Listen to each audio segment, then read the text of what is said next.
अंगनवाड़ी कर्मी खुशी खबर एने सरकार पक्षर जारी है एक बड़ घोषणा जहां मैं भिडियो जाना शेष पर्यटन देखु। आपड़ जाथे एवं समस्त सरकारी कर्मी माने आंदोलन को ओह्लाई अंगनवाड़ी कर्मी माने आंदोलन करते दरमा वृद्धि को नहीं एवं आसूची से खुशी खबर सरकार जारी कला एक बड़ घोषणा। भिडियो जाना पूर्व भिडियो को लाइक करूँ, सब्सक्राइब करनथिले एवं सब्सक्राइब कर पाखर बेल आइकन को दबाई दिंतु। जमितिक आपण जानिथिबे लोयर पीएमजी रे अंगनवाड़ी कर्मी माने समानक दरमा वृद्धि को नहीं घोषणा करथिले। एही मध्यरे समानक पय आसुछि एक बड़ घोषणा। देखंतु राज्य सरकार प्रथमे 5 लाख पर 7 लाख और 12 लाख टंका अंगनवाड़ी केन्द्र निर्माण पय प्रथमे देउथिले। एबे अंगनवाड़ी केन्द्र निर्माण लागि सरकार 15 लाख टंका पर्यंत देउछंती।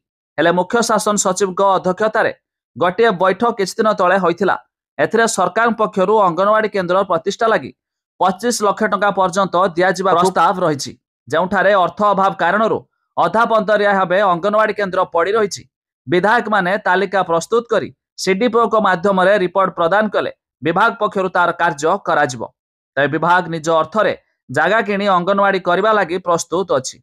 हेले विधायक माने जदि कोनोसी कम्युनिटी स्थान चिन्हट करिवे तबे सही कार्य आहुरी तुरंत होई पारिबो। राज्य रे प्रत्येक अंगनवाड़ी केन्द्र निजस्व गृह रे चलिबो।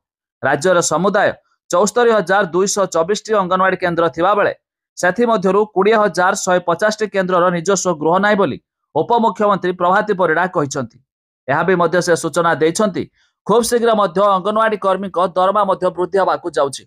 एबे लोयर पीएमजी रे अंगनवाड़ी कर्मी माने मध्य आंदोलन को ओह्लाइथिले।